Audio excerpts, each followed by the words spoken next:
happened? You okay? You didn't say a word the whole way home. I just want to go to my room. Well, we're gonna make dinner. Any requests? I'm not hungry. Can I go now? Yeah, sure. What'd I miss? I think it's the storm. You know, hurricanes do sound kind of cool to kids until they're actually here. Maybe he's a little bit scared. You know, at times like this, I am really glad that I'm not out on my salvage boat. You know, I probably don't tell you enough how much, I respect you. You seem unusually reflective. Yeah, I'm just starting to realize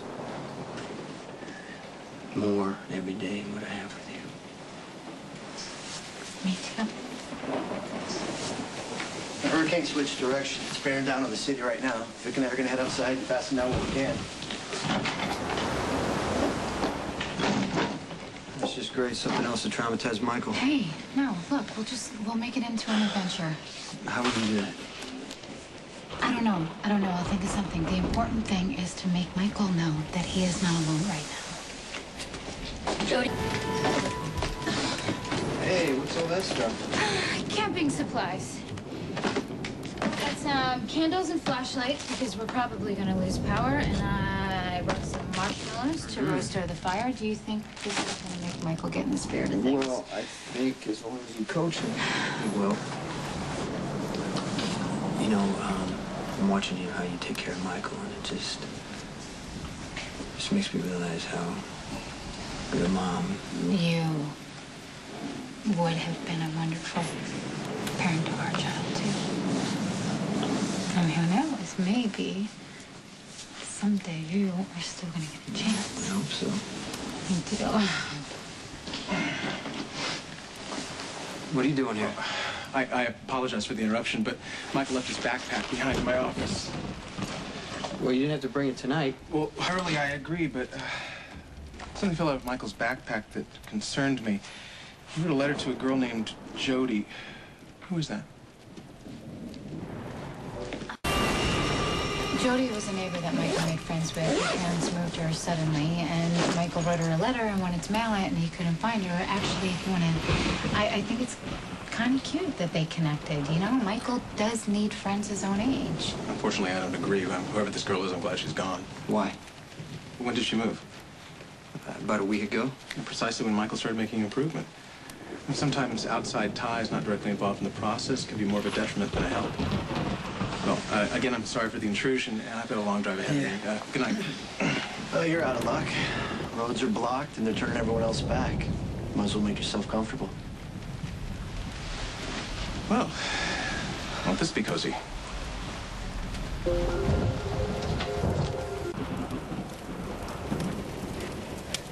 So you have to admit that you do enjoy the camping trip. Michael enjoyed the trip, and that's really all that matters. Oh, come on. Jason, you enjoyed it. And you enjoyed the actual burnt, here, I think I have one right here. Okay. The burnt marshmallows, they're crispy. I like watching you they're panic good. I like it. What is that exactly? Can you tell me exactly what that is? It's sticky, is what it is. And I'm not eating it. Oh, am I interrupting? Yes? I apologize. I know unexpected guests can be such an inconvenience.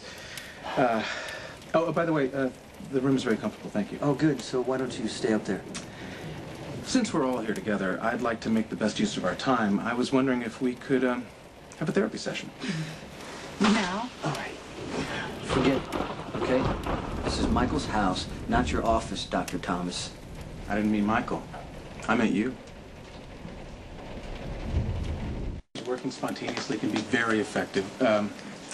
That means doing something without planning ahead. Yeah, I think Jason knows what that word means. Dr. Thomas, you didn't help me after the accident. You suffered a severe brain trauma. There was little or no hope of recovery. You were arrogant then, just like you are now. Do you remember anything else from that time? What does that have to do with Michael? Michael is surrounded by people who are sending him mixed messages about therapy. And you're the most confusing because he trusts you, and therefore the most damaging. Jason would never do anything to hurt Michael. Well, perhaps not, intentionally, but let's look at his actions. I mean, you bring him to my sessions, and then you drag him out before the session's over. You ask him to trust me, but you don't yourself. Okay, so you're supposed to help Michael, but from what I can tell, you spend a lot of time questioning Sam about me and me about a time I barely remember. Well, how am I supposed to treat Michael if I don't understand the people that are important to him? I mean, his parents were willing to take a session with me. What about you? Or are you afraid that you might have to confront your own limitations and how they impact Afraid? How Michael? dare you imply that... You cannot empathize with other people. You can't put yourself in Michael's shoes. You can't even begin to imagine the pain that he's in. Yes, he can. Jason deals with what's right in front of him at any given moment. You live in the moment. You have no choice. But Michael's guilt and pain are eating him alive, and you're the reason that he's not getting any better. Jason wants to help Michael. Do you understand that? Then let Michael admit that he killed A.J. Quartermain. Michael didn't tell me that he killed A.J. I found that out for myself.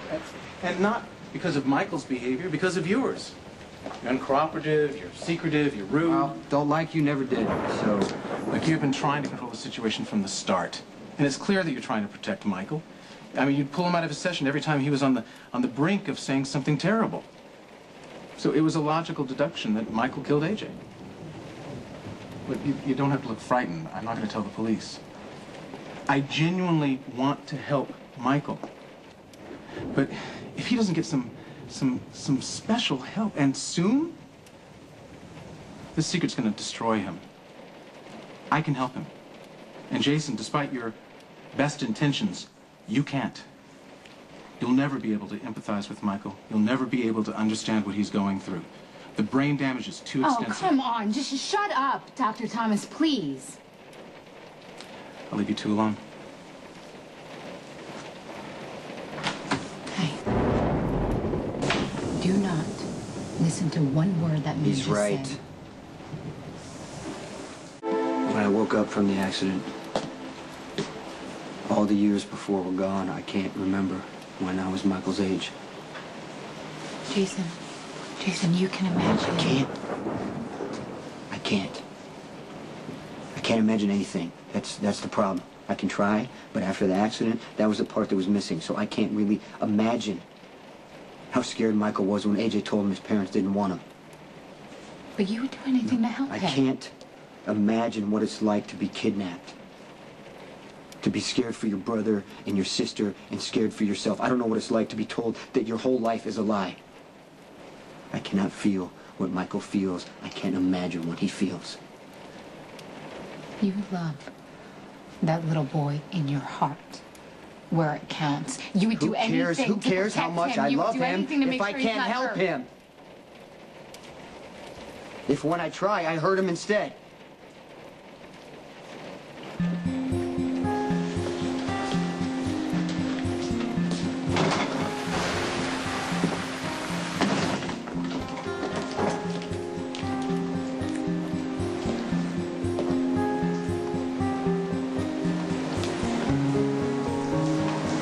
Bastard.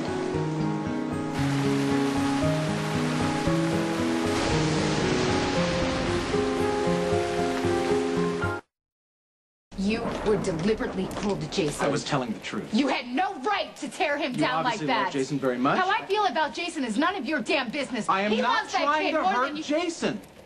I just want him to get the hell out of the way so that Michael can heal. And isn't that ultimately what Jason wants? I mean, wouldn't he go through any pain for Michael? Yes, he would. Great, then maybe this will work. If Jason can just stop interfering with Michael's therapy, then maybe this was all worth it. Not for me. I will never, ever forget the things you said to Jason.